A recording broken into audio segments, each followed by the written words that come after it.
meu nome é Cleilane Santos e eu vou falar um pouco sobre algumas perguntas e possíveis respostas relacionadas à regularização fundiária urbana com base na Lei 13.465 de 2017. Qual a diferença entre a ocupação, invasão e posse? De início, a gente começa com a definição de ocupação, que basicamente é definida como o poder de fato sobre a coisa. A ocupação ela é uma relação jurídica neutra, porque ela necessita de uma análise do caso concreto para que possa ser realmente definida. Uma ocupação pode desencadear a propriedade, a invasão, a detenção ou a posse, mas isso só pode ser definido analisando o caso concreto. Em tese, todas as relações jurídicas se iniciam com a ocupação, mas não é possível definir como se termina, senão analisando a situação em concreto. Por sua vez, a detenção ela é reconhecida pelo ordenamento jurídico, mas o ordenamento não a vê como um ato ilícito, não prevê, portanto, uma punição, mas também não há garantias. Em termos gerais, o detentor ele é aquele que tem a vontade de possuir a coisa ou bem para o outro ou em seu nome.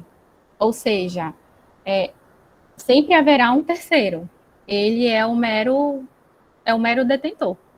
Ele não tem direitos e garantias asseguradas, senão pela vontade de outro. Exemplos de detenção é a ocupação de área pública, em acordo com a súmula 619 do Superior Tribunal de Justiça, que define que a ocupação de bens públicos é mera detenção e ela não garante direito à indenização nem à retenção, por ser uma relação jurídica precária. Obviamente, a detenção, né? Por consequência, a detenção. Também, para o caso de propriedade privada, a gente pode pensar um exemplo de detenção como alocação ou comodato e usufruto.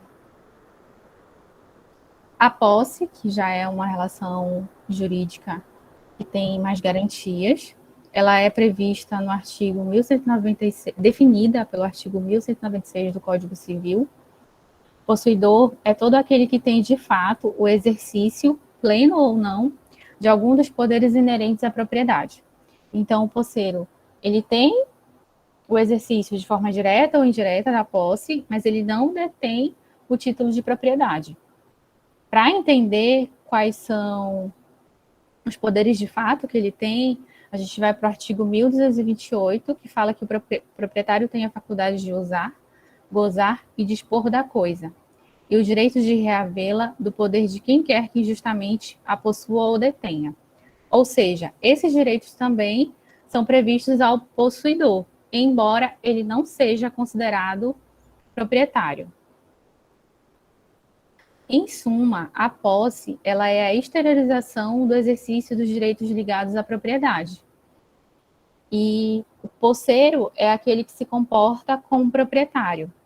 Portanto, se vê que o ordenamento jurídico, por reconhecer os direitos inerentes à posse, também prevê garantias, como, por exemplo, a possibilidade de reaver do poder de quem quer que injustamente a possua, e isso ocorre através das ações possessórias. A invasão, ela já consiste num ato de privação do terceiro de sua posse ou da propriedade, mediante violência, clandestinidade ou abuso de confiança.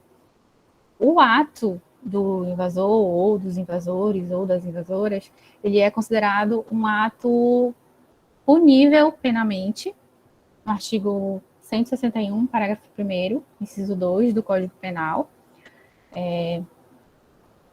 É considerado crime e é algo que pode fazer a gente refletir um pouco, porque, como a gente viu falando sobre posse, o posseiro ou o proprietário, ele tem o direito de reaver a coisa de quem esteja com ela de forma ilegal.